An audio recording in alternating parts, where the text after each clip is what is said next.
Hello, folks, and welcome to another Bitcoin market analysis by Inspocrypto. Oh, wait. I need to start again. Wait. Hello, folks. Welcome to another pump and dump analysis by Inspocrypto. That's what I said yesterday. And as long the markets keep pump and dumping, that's the new name of my daily analysis. That's how I will call it. I would like to spend some minutes because many are still convinced that the whole narrative about a possible pivot and everything is extremely bullish, and that's why the whole market conditions make sense. Let me be straight to you. That's nonsense. That's absolutely nonsense. I will tell you why. Central banks are not responsible for economy performance. That's the first point. We have governments and, as you know, some ministries for economy, for example. And on the other side, we have institutionals. Those guys are mainly on stock exchanges and different markets also related to commodities. We know how long they manipulated the prices of some commodities. And these guys always just need liquidity. With liquidity, they can sell, they will find the buyers. With liquidity, the prices can go more up, like it happened just in the last 2 years. We remember, and let me show you what happened just after the COVID crash. I mean, taking into account what we know today, I would even say that the COVID crash wasn't a crash. That was, well, just a very nice opportunity to dump on retail. We did in, I don't know, a few weeks, 4 weeks, it was almost 35.5% to the downside. That's SPY. Afterwards, until today, we did 120% to the upside. Why? Well, because the government, because also the Fed, and the Fed is just responsible for the monetary stability, not for the economy performance. They decided, oh, wait, that's going to be a big problem with pandemic, with all the cases. We need fresh money. We need to flow the whole markets with cheap money. So not to flow to flute, of course, the markets with fresh money, because I mean that's what they do.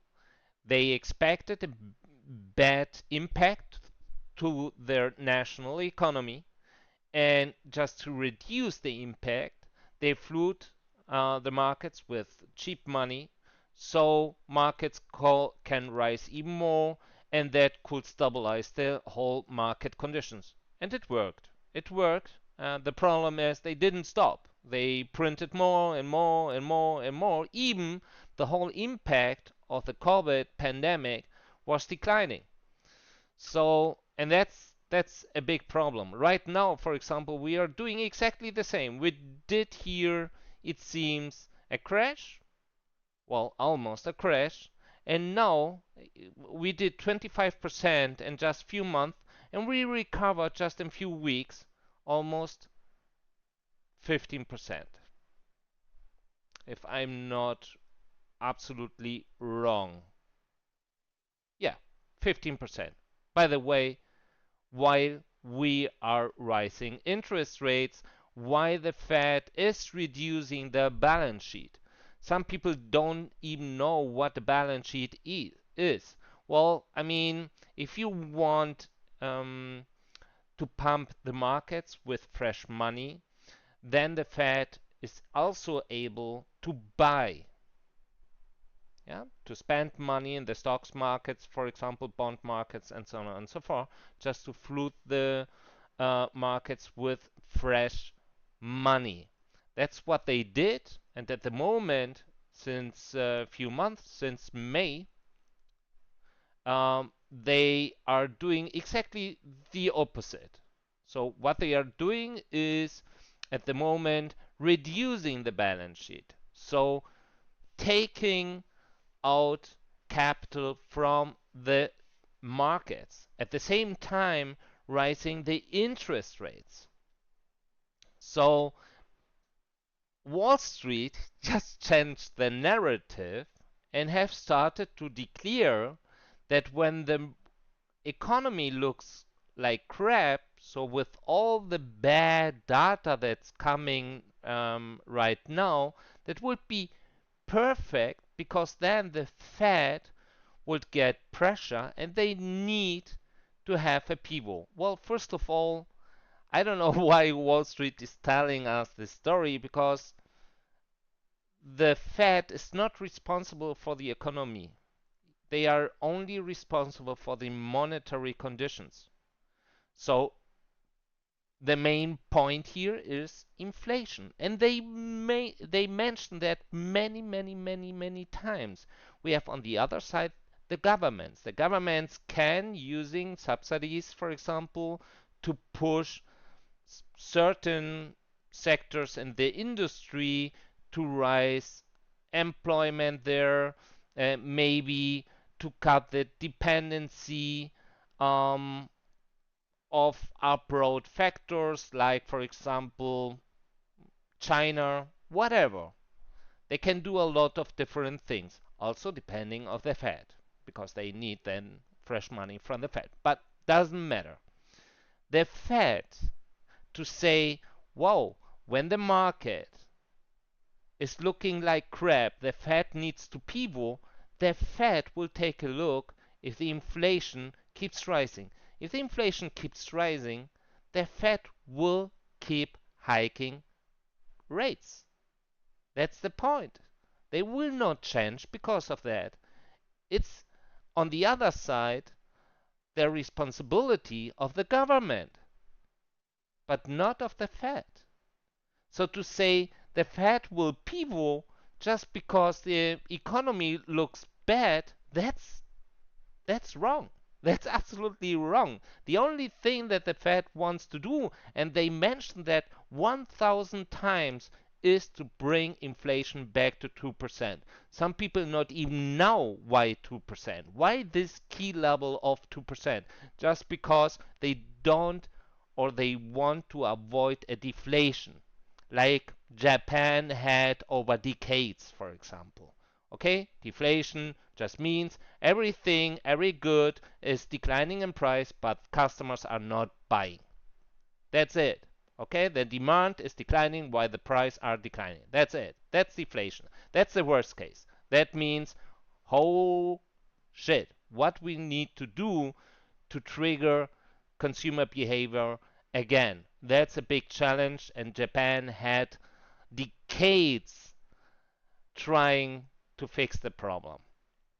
So it doesn't matter. The whole story to tell us, hey, yeah, cool, let us celebrate. Inflation is rising. That's cool, that's good.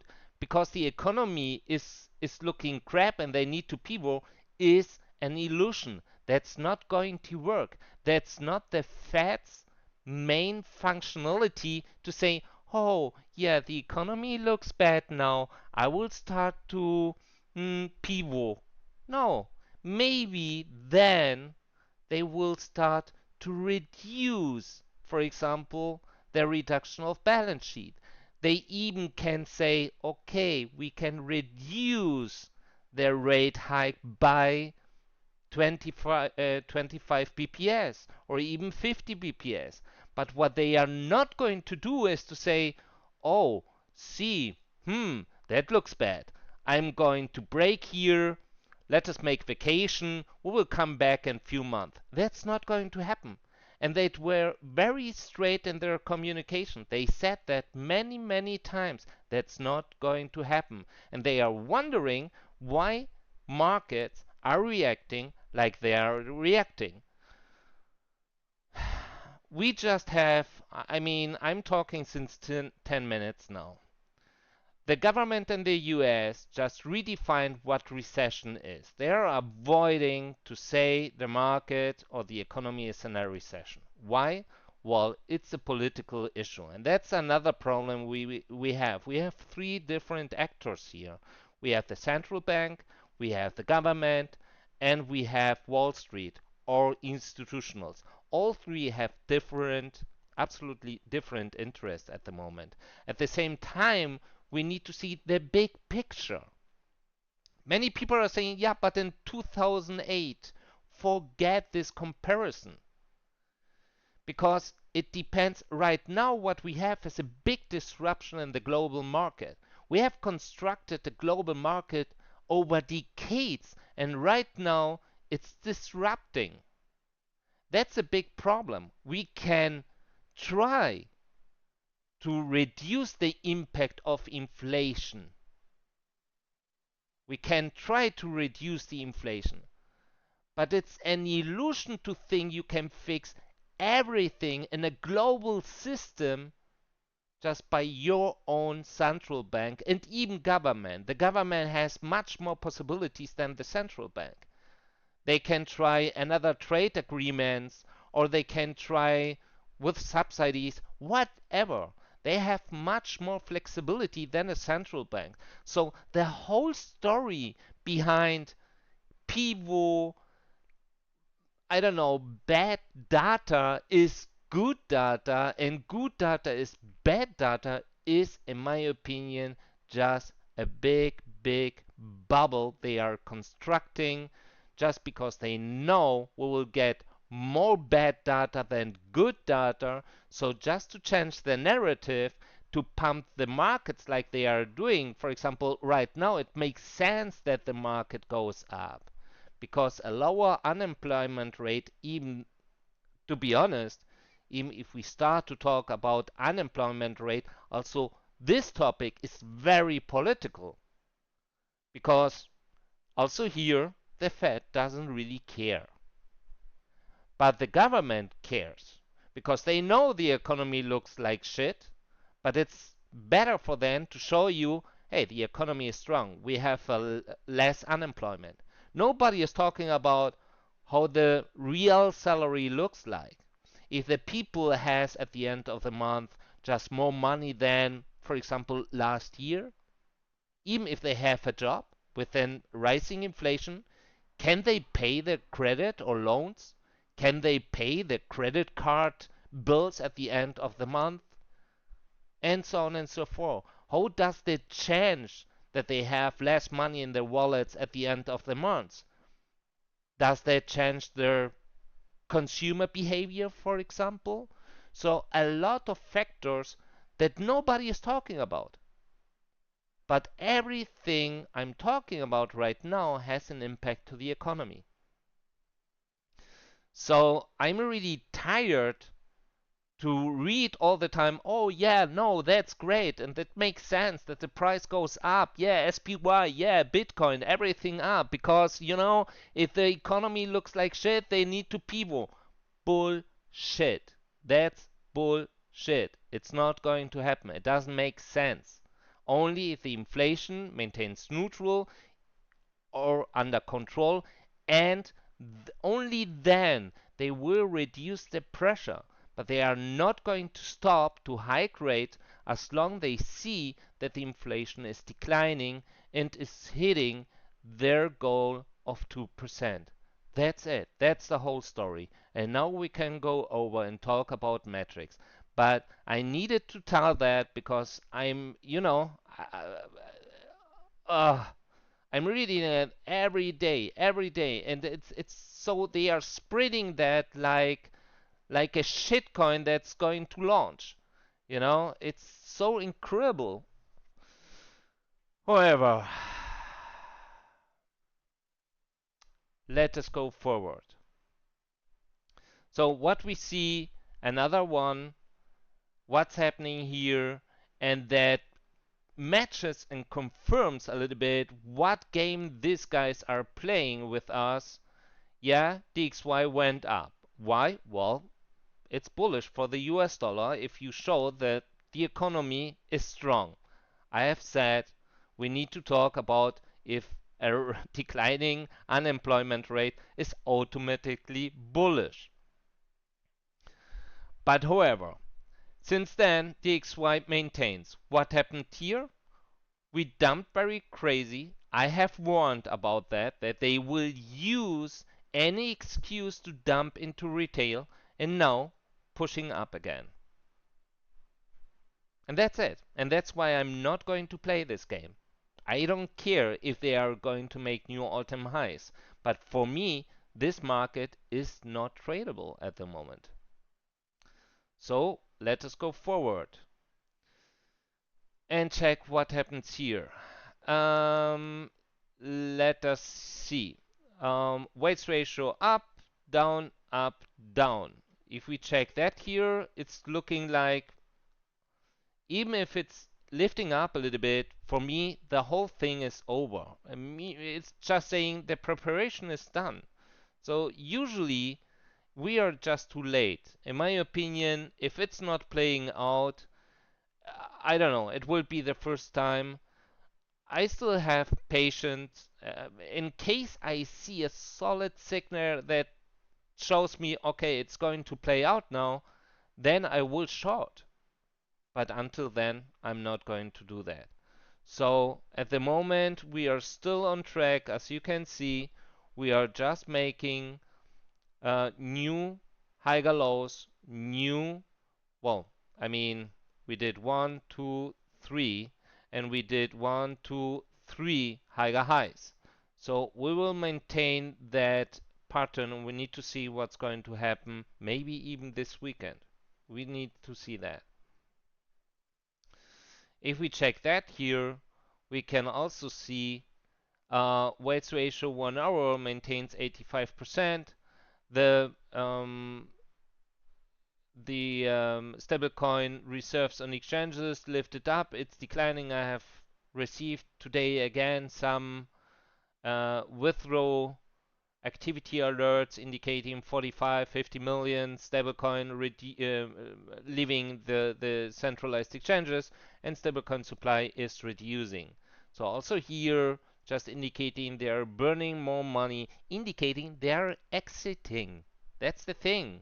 I mean, when that's like the Fed, that's what they are doing. Just their Tether is a service provider and they are not controlling itself. So what does that mean? Well, that people are sending, like banks, for example, consumer banks are sending their funds back to Treasury and to let them burn because they don't need that liquidity anymore. And that's what's happening here.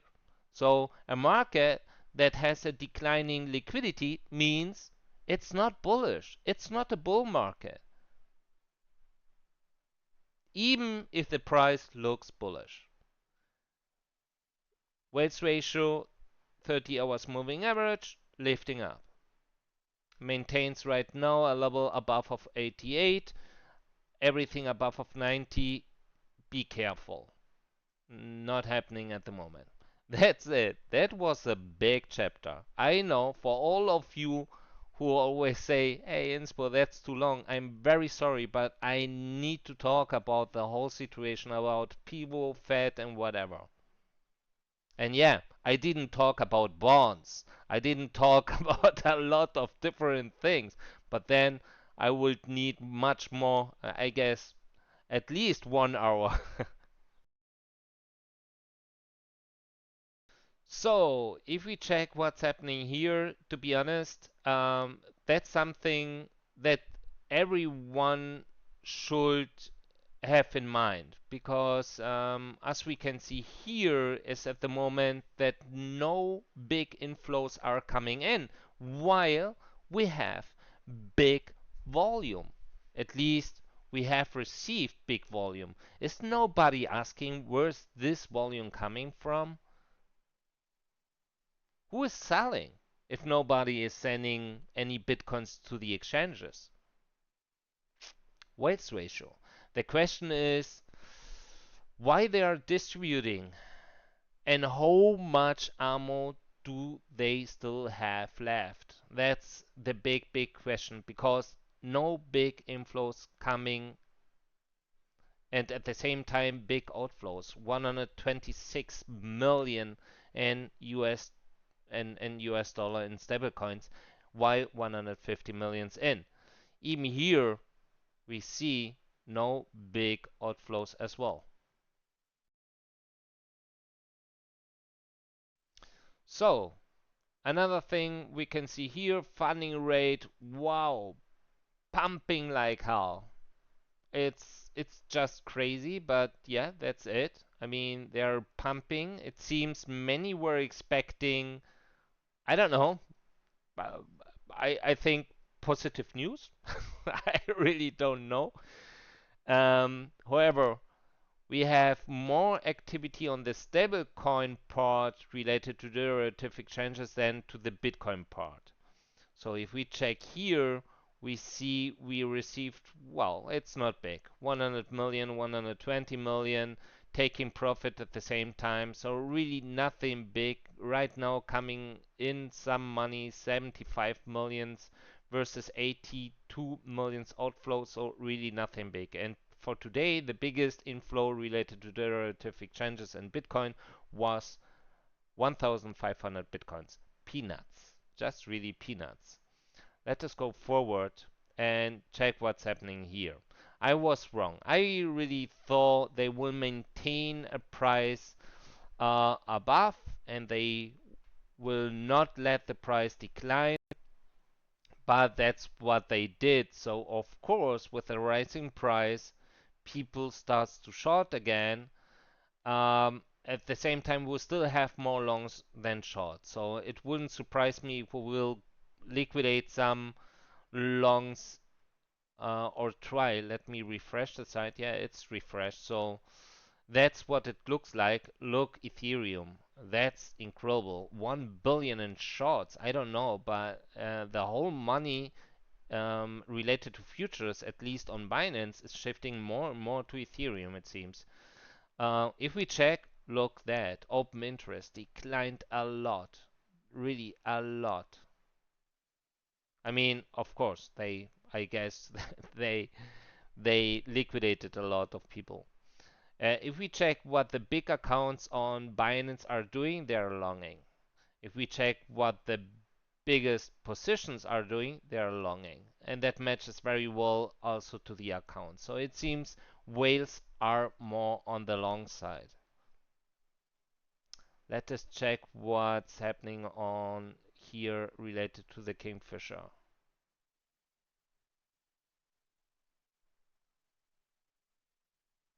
It takes a little bit. Give me blue. No. Okay. Doesn't matter. Thank you. Binance. Let us show what Binance is showing while I'm going to look what the markets are doing. Oh, Jesus. Wow. Okay. So, since yesterday, nothing new, it seems. So, we still have really that. I don't know why that's happening, and but at least we don't have close to the price, indicating less traders using high leverage. In my opinion, they are much more here concentrated, like on the long side as well. So if we check, for example, they start liquidate the next biggest liquidate cluster would be at 27,500. Let us go forward and FTX.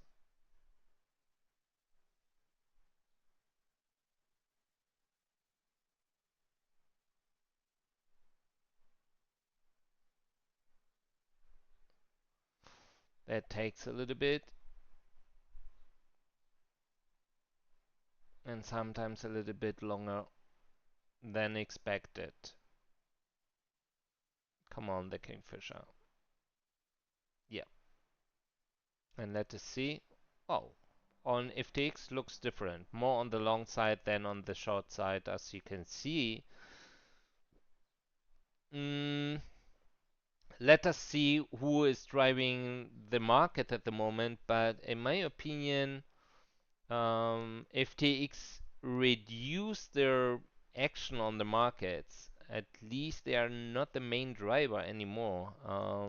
It feels like, but we will check. Let us see. So let us go forward and check options.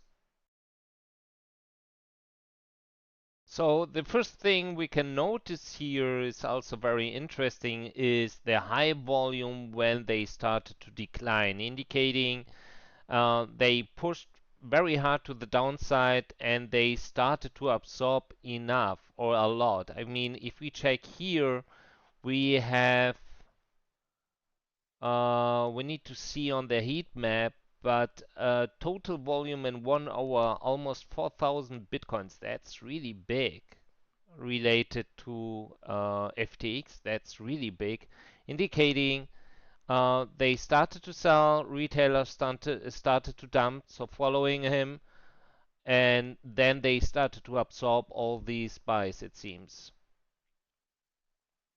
Or retailers start, but I don't know, I'm not sure. However, someone bought and not, that was not low, that was really big. That's FTX. However, if we check FTX, what they are doing, uh, I mean, the price didn't really decline. We declined from 24,500 to 24,400, almost 2,000 gap. That's not that big.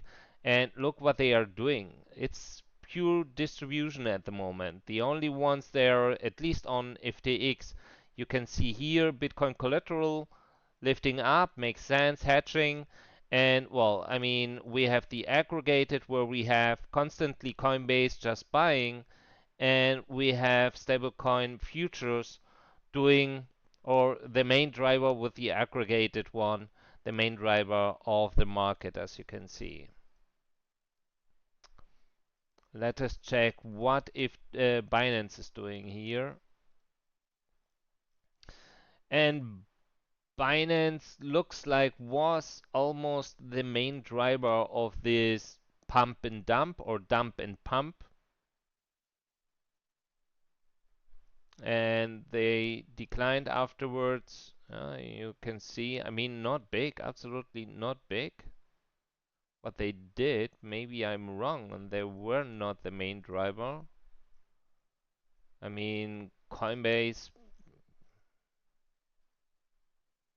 I should stop to track Coinbase, really, it doesn't make sense. A Bitfinex, nothing. Huh, who did that? Maybe OTC? It would be interesting. However, we can see here what the funding rates are doing, right? So it declined, it lifted up, declined a little bit, and it's going up again. While at the same time we can see, no, even the liquidation doesn't look that big. Also very interesting.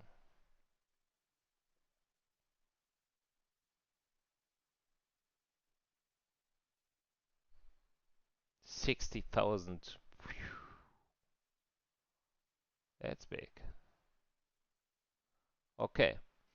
Let us go forward and check what the other guys are doing. However, um, maybe you noticed that, and that's something where I'm struggling because some people told to me, "Hey, Inspo, yeah, it's possible that centralized exchanges, their activity is declining because of vacation and summer, but it's not declining, it's dumping. It's really dumping.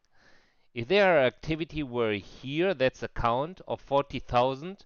We are right now, I mean, now we are at 32, but we had just a few days, 26. That's almost 50%. That's a lot. That's huge, even on futures. I don't know what happened there. If the data is wrong or not, that's something I need to clear with CryptoQuant. But if we check what the market maker is doing, Nothing. Absolutely nothing. The only thing what they did, they lifted up in balances. It seems they are not buying. The only thing what they are doing is longing and shorting with Bitcoin collateral futures and taking the profit. So they did just in 3 days, they lifted up in their balances by 20,000. That's big. I mean, they are still not accumulating, but that's big. So if that's the case, of course they want to sell. The question is, are they going to sell directly now or let the price go up a little bit more? That's something we need to check. Not accumulating. Not accumulating. I'm a little bit scared about these guys here with the entities because they are looking like they want to push to the downside, like these guys here, but much more these guys. Retailers, not really buying anymore, it seems, and this guy is also declined. So I people are saying institutionals are accumulating. People are saying institutionals and big entities are buying. Show me that, please. Show me that. I can't see that. I really can't see that. They can't hide that. That's just a copy of blockchain. That's just showing you what blockchain is showing you. I mean, that's the most trivial metric you can have. It's not indicating any accumulation. Please show me that.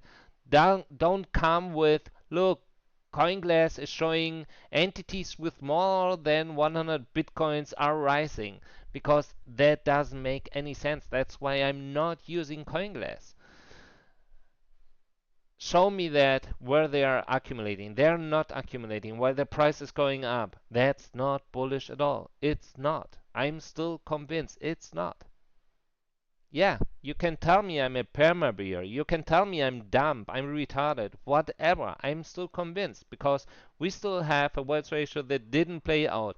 We don't see any big accumulation like we had in the history of Bitcoin. Every time when we went to the bottom, they started to accumulate. If the bottom is in and they lift up without accumulation, it's even bearisher than before. It's extremely weak. They are not interested to buy Bitcoin. That's it. Let us go forward. No, we are done. We go forward, yeah, to the next chapter. So, let us check. Quick check. Coinbase, wall 25, reduce the volume. Next one, 22, rise the volume. The next bigger wall, 20. Let us go forward. Derivative, perpetual. Limiting the way up at 24, otherwise waiting at 26,500, and to the downside 21,7. Bitstamp spot, nothing. Just to the downside, but nothing close to the current price. Binance spot, still there waiting at 25, at 24, 500. They reduce the volume of the wall. The next bigger wall would be at 20k, but the biggest of all is still at 19 with 844 bitcoins. And that's something we should have in mind, because at 19k they reinforce the wall since July 29th. Why to lock liquidity there if you're not expecting to see a push to the downside? Let us go forward. Bitfinex spot. Waiting at 21,200.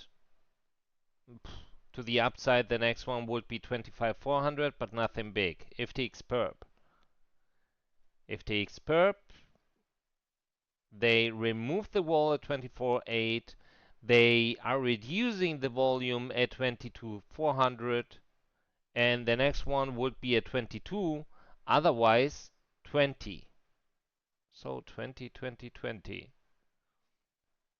Kraken spot, limiting the way up at 25, and that's it. So we can go up to 25 and then go to 19 or 20 at the moment.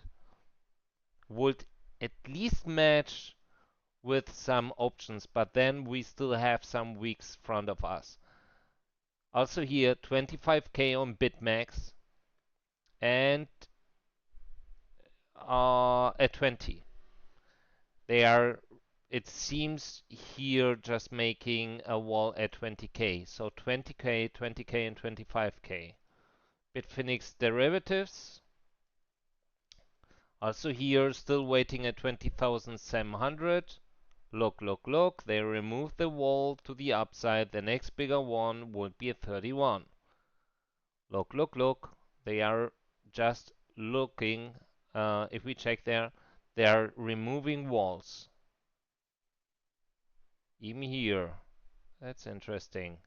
I mean, it doesn't make any sense to lock your liquidity if you are not expecting that the price is going down. And yeah, could be part of it. Kraken futures, nothing. And the last but not least, no, it's not. We have still Binance Spot. I don't know. That looks FTX. If that's not algo trading here, I don't know. Well, I we have at every level, but everything below 70k is big. I know some people are saying, yeah, I'm expecting a huge nuke. Yeah, I'm expecting that since weeks, but it's not happening. 25, 22,300, and now my lovely Binance futures indicating here 21 and 24,600. That's going to be a challenge. Doesn't matter if to the up or to the downside. Also interesting, what the hell? Why are they doing here? At 9,000? Huh. Okay. Well, why not? If they have enough money to lock their liquidity there. But 9,000? Maybe in some month? I don't know. That's it.